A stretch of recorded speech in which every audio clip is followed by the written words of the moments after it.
Hello, my name is Nicholas Kelpian. I am a student at Regent University, and I am doing this leadership reflection video for my Genie 402 class, Making of the Christian Leader. And in this speech, I'm going to cover what I learned from my interview, what the course has taught me, and how I'm going to apply what I've learned through this course in the interview into my own leadership.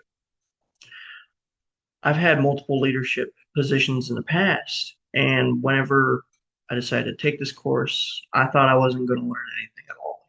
Oh, I've already been in leadership positions. What's going to be new here?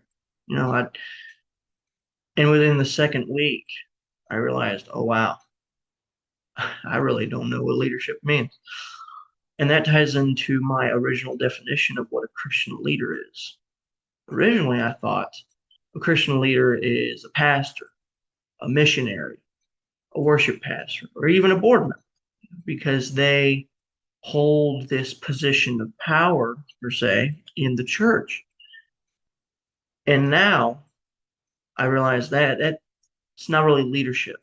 That's more of a management definition. And in my interview with Mr. Donnie Cusick, which is a worship pastor at one of my local churches here in Rankin, Georgia, he agreed with me completely. He wasn't mad about it. He was very understanding. He said, yes, that is a management definition. That is not necessarily leadership. And one of the first things he said was a Christian leader has to lead by example. And I thought about that. I was like, no, yes, a leader should lead by example. And in our book written by Kuznos and Posner, there are 5 leadership principles. And the first one is model the way. And that is the one that Mr. Cusick and I primarily talked about during the interview, due to the fact that that chapter does cover leading by example. And for Mr. Cusick, he said leading by example for him is getting in the trenches, working with his employees, um, being able to get to his worship practices early and being able to set up early for them so that they can come in and have it all ready for them. And he expects nothing in return for this. And I've had leadership positions in the past, and I had never led like that. I was always, if I tell a person to do something, they will do it. Um, Even if I myself was not doing it, because that's how I always had jobs. When I worked at a Kroger, that is a grocery store, and that's how I worked when I was a lower associate. If a manager told me to do something, I did it. Um, and now I realize, hey, that's not necessarily right, because a leader needs to have certain character traits. A leader needs to be available. Obviously, they have to lead by example. They have to, what's the other one here? They have to be personable. They have to be able to show emotion, be able to communicate. And then they also have to just be human, have conversations with their employees or members in their organization. You don't always have to be the top dog. Um, and now that I realize that, I do feel bad about some of the ways that I've led in the past.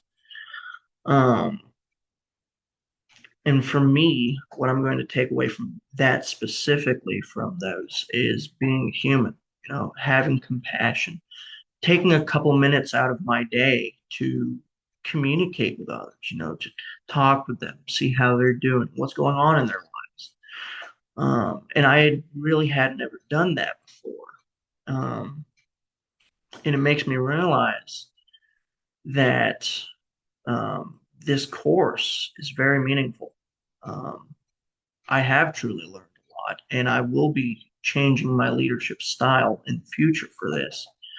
Um, yeah, it's hard to talk about everything that I did in the interview with Mr. Cusick in 5 to 7 minutes because there is so much in the spectrum of a Christian leader. Um, because everything that they do is for God's glory. It doesn't matter whether they are doing a worship service or a sermon. They're not doing it for them. They're doing it for others. They're putting others before themselves. And that is very important in leadership. And management is a completely different thing. In modern management, you're not necessarily going to care about the people that are doing the grunt work, the manual labor jobs. Now, there are a numerous amount of managers that would do that. And um, it does make me realize that I need to change my style. I need to lead by example. And if someone needs help or needs to talk, it's fine to show emotion as a leader. It's in some of the coursework that we were assigned. There was a similar video lecture, and the speaker talked a lot about how emotion can move the employees. And that's not necessarily, trying to gain power. That's trying to gain their trust because trust as a leader is necessary. Thank you very much for listening. Have a great day.